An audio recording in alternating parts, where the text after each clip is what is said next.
Hello and welcome to the Greater Reston Living podcast. Today we are going to talk about 4% meal tax in Fairfax County, a new development happening where the T-Mobile campus is, and we're going to do a little housing market forecast for 2026.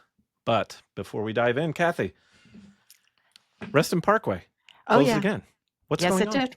I don't know. I thought we were done with that, but I just drove it coming to the office. It's not terrible. You No. know, Well, it there's depends on the little bit of a backup. But depends on the time. what's worse is the people coming off the toll road, crossing over 4 lanes to make that turn on Sunset Hills. So I'm not hating what's going on. Yeah, I hate the 4 lane cross. I know. I wish there were some like cones or something when people try to get on that road there. That's always a problem though, even before this thing. It's just a problem in general. Yeah. I can't say I never did it once or twice, but I hate it and I try not to. But you know what I noticed actually is it flows better because people cannot turn left to Onto get the onto toll the toll road. road now. Yeah. So it actually flows a little bit better, but who knows? It's probably still needs to be a left turn there.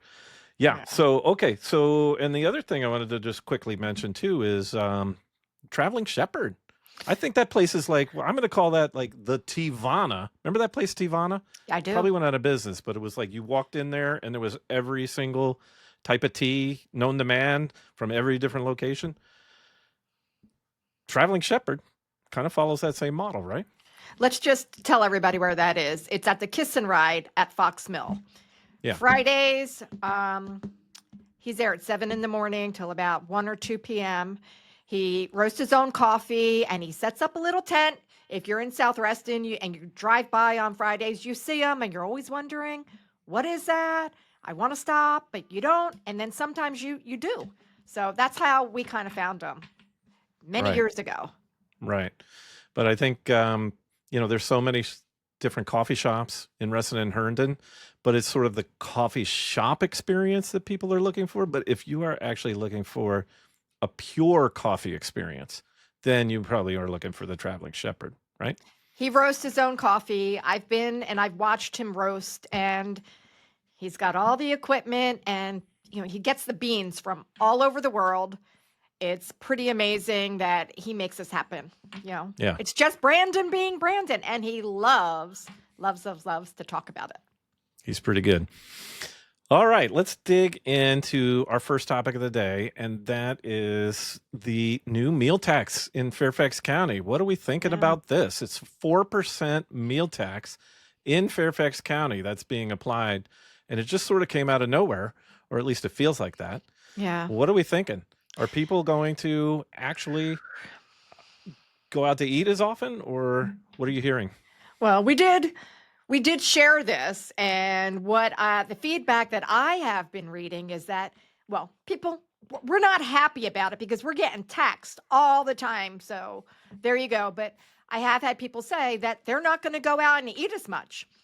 With that being said, some of the people don't like to cook.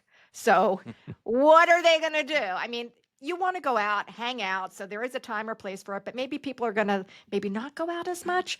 And it's a good thing. Some of them have spouses or partners that like to cook. Yeah.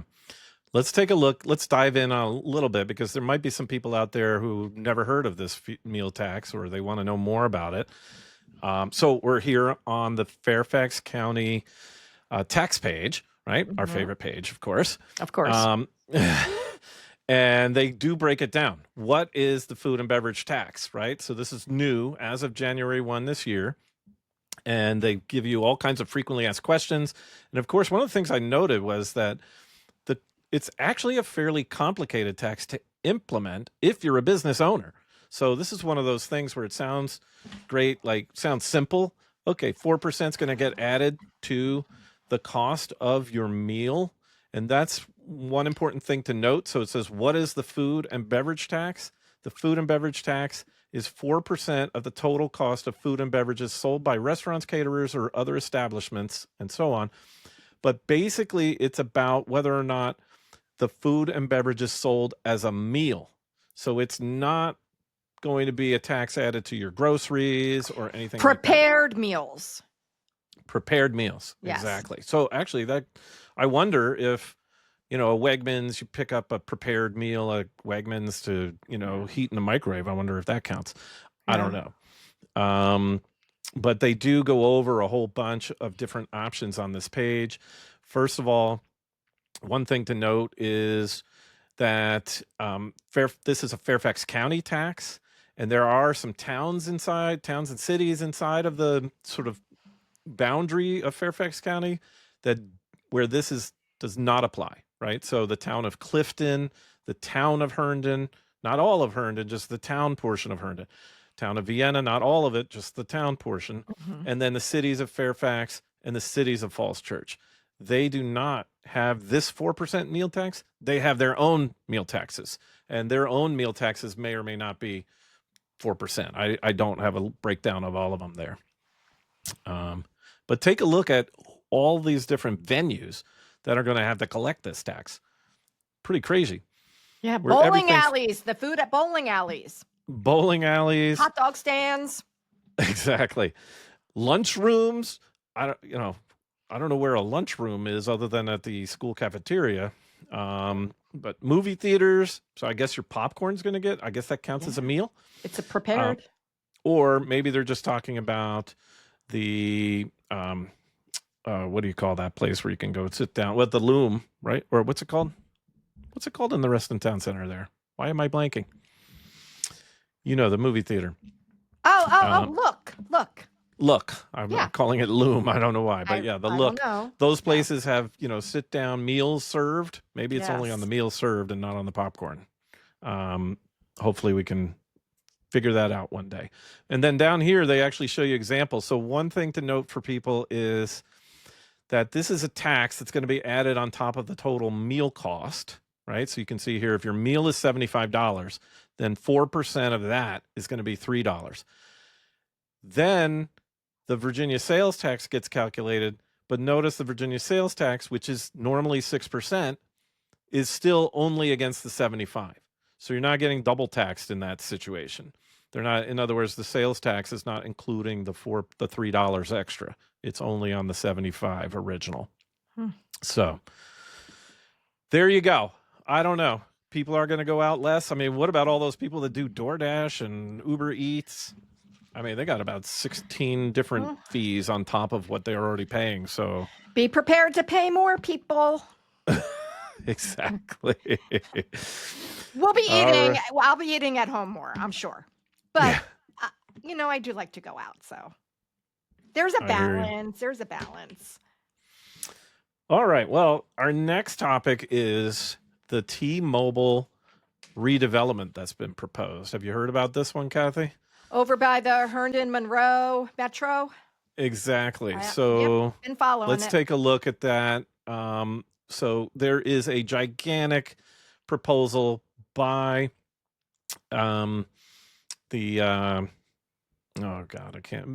Martin. No, Stanley Martin. Yeah, it is Stanley Martin. It is. Stanley Martin is proposing a giant redevelopment where they knock down the 3 buildings that are currently there. The ugly buildings. Those ugly buildings. In fact, we can see what they look like right now on this map.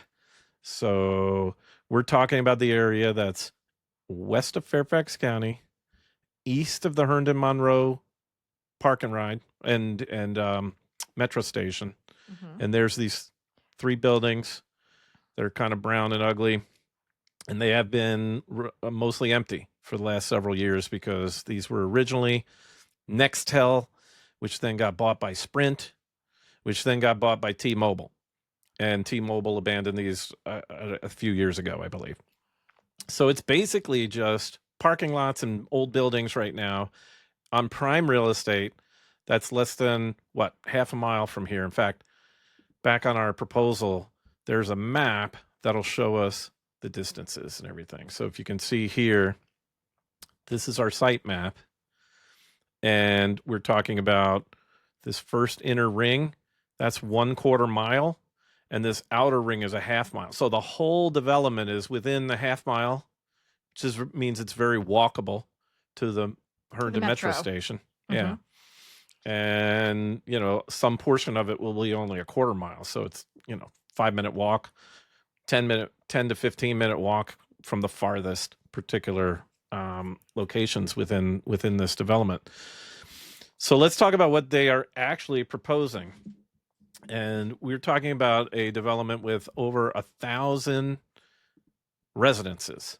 So it's Okay. primarily a residence oriented development that they're doing, housing. Mhm. And they're proposing a variety of housing. So one is multifamily housing.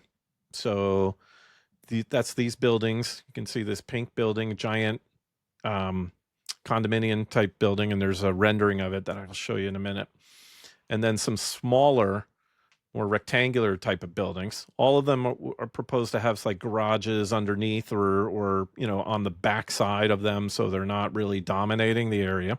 Mhm. It's a lot of little open space, and then some more buildings over toward closer to the metro side of this as well.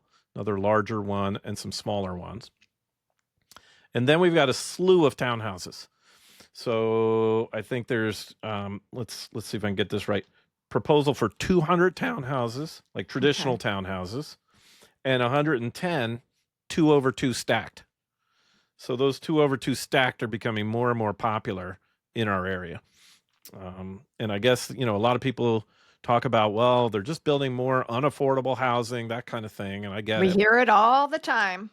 Right. But the 2 over 2, a lot of people don't like them, but they are the more affordable options, right? It's sort of a catch-22. If you need something more affordable, you make a little bit of a concession, meaning you might have one person above or below you, as But opposed to you're an also apartment. walking up 2 flights of stairs to get to your front door. Right. Right. But then if you don't want that, then you have to buy something less affordable, right? So But we catch definitely need 22. more housing, where there's not a Yes. lot of inventory right now. And we definitely need it near these metros, right? It has to be there.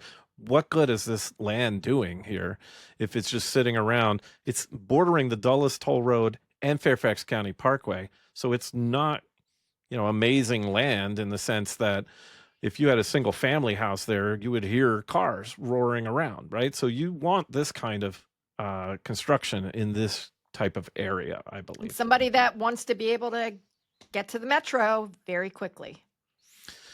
Exactly. Now, let me show you. They did have a proposal. I believe this is the proposal that's going to win out. They had another alternative. I think it's still up for voting. And the other alternative was similar, except they swapped out this block for office buildings, where the office buildings, there's 2 office buildings. They would be on top of what's called a podium. And the podium just means it's sort of a concrete foundational area that might include retail. It could just be the lobby. It could be parking, right? So it wasn't clear what was going to be below it, but maybe in this model, there would be some retail options here, Hmm. and there would be 2 office buildings. They would be 75 feet tall each, which sounds really huge, but that's really about 7 stories, right? Not too much larger than the Wegmans apartment, for example, and the Arbor or what have you that are over there. Maybe 1 or 2 stories taller than that. So let's take a look at what these will actually end up looking like. So they do have some renderings of the apartment building itself, or I'm calling it an apartment building, but they didn't really specify whether it was an apartment or condo. Okay. So here is their rendering. What do you think? I'm I a think little it looks a lot underwhelmed. of fun. Really? I do. Oh my goodness. I'm underwhelmed. This is our first conflict about this. Unbelievable. Well, it does kind of remind me of what's built over by Wegmans. Well, yeah, I mean, it's in the sense that it's going to be one of these massive, apartment buildings that's going to have windows everywhere and that kind of thing. Yes, but I don't know. It looks like a storage facility to me, right? Where it says this brown area here. Yeah. And the signage, I mean, obviously the signage might not look like what they say. I guess the signage is going to be whatever the name of this place is going to be called. But it's not my favorite, but if Well, you're it liking it, maybe definitely, I'm well, at least it has something different going on, and it's not just all brick. There's a little something to it. okay. Okay. People should comment. I would like to hear other people's comments. What do they think? Do they agree with Kathy? Or do you agree with the G Man here, Graham? Here's some other views. Let me see if I can find for you guys the view of the townhouses. So let's see. So yeah, here's the Okay. they had two different types of townhouses, 16-foot wide ones, and that's what we're seeing here, and some 20-foot wide ones. So you can see it's a little wider, but the same styles. You know, They're nice. traditional. This is Yeah. sort of the modern look now of some of these. So it's what they're building, and it's what people like. Yep. The only other thing that I thought was interesting in this proposal was I did see some decent renderings of the community amenities and the little parks and things that they were proposing. Let me see if I can zero in on a few of those. So obviously, this is one of the things I'm always cautious of when we're looking at developer renderings is they always look amazing, right? And it always looks exciting. And then when you get to some of these places after they're built, you're like, oh, it's tiny. There's nothing here, whatever, right? So you have to keep that in mind as you're looking at any of these kinds of things. But I did like the vibe that they were going for. Some bricked patio areas over here, places for food trucks maybe to roll up, great little That'd be sitting nice. areas. Yeah. So it seems like there's at least an attempt to make the place feel like a community and not just, a housing block, so to Right. speak. Even some public art, which we're always liking, There's a about lot of Reston. art in Reston. We like that. And they're trying to even incorporate, there's a small like retaining pond over closer to the metro side of the property and maybe, leverage that in some way. You can see there's this little pocket park here on the corner of Sunrise and Fairfax County.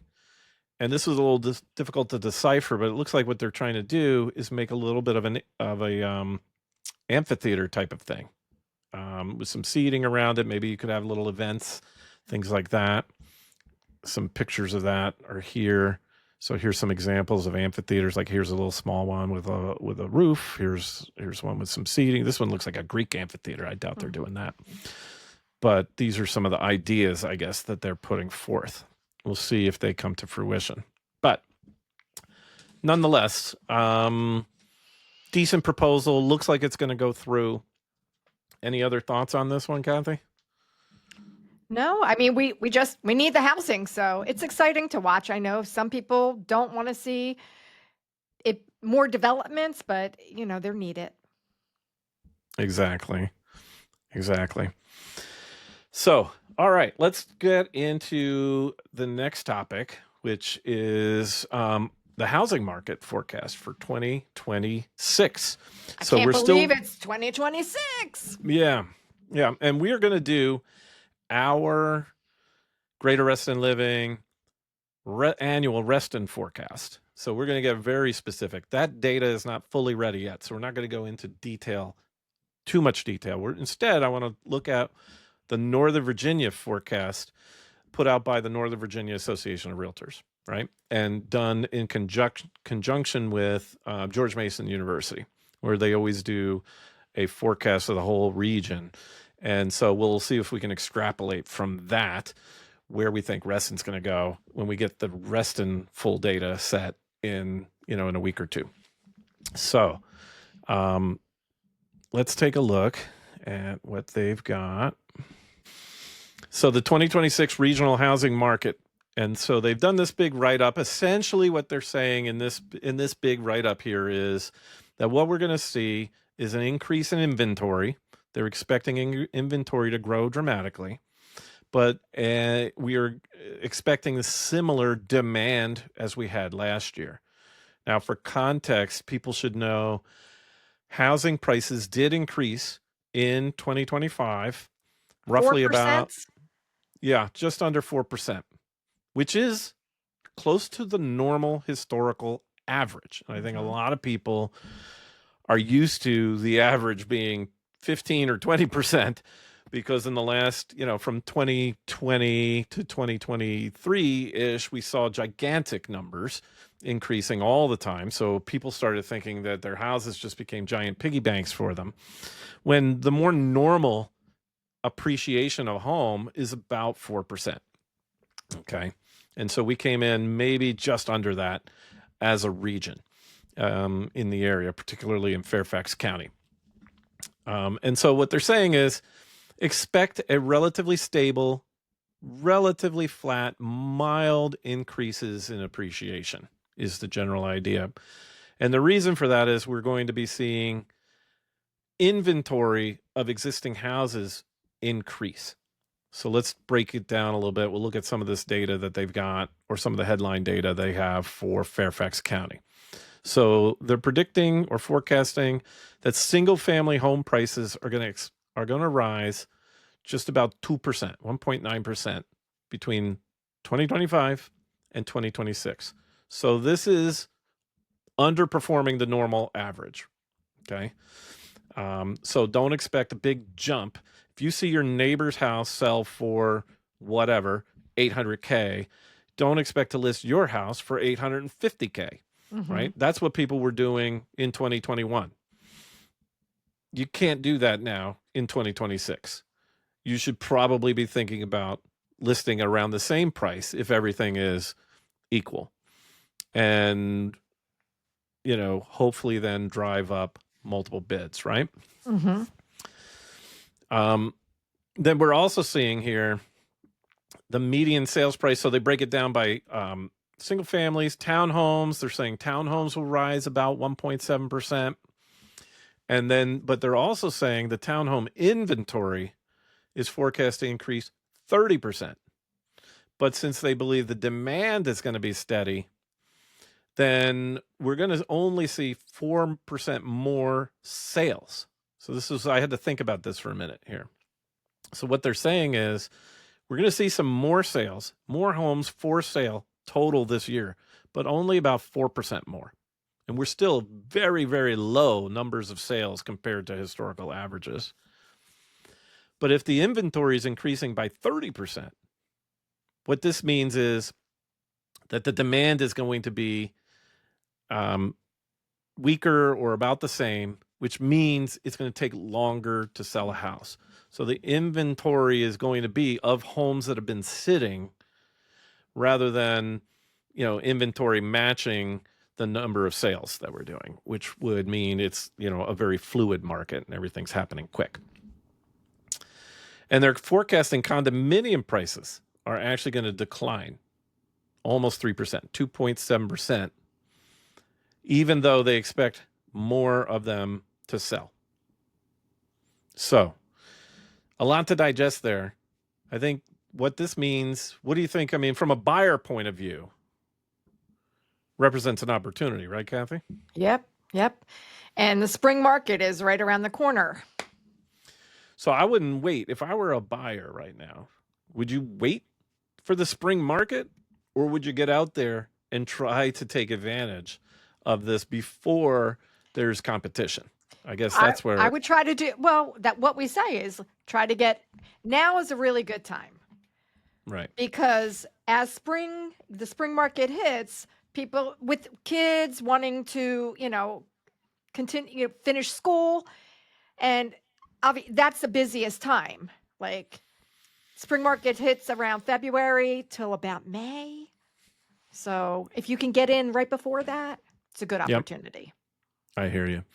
Yeah. I think buyers tend to wait, but I think they just wait because the momentum builds, not because they actually have a strategy for it, right? It just sort of gets to the point where it feels like, oh, the weather's warm.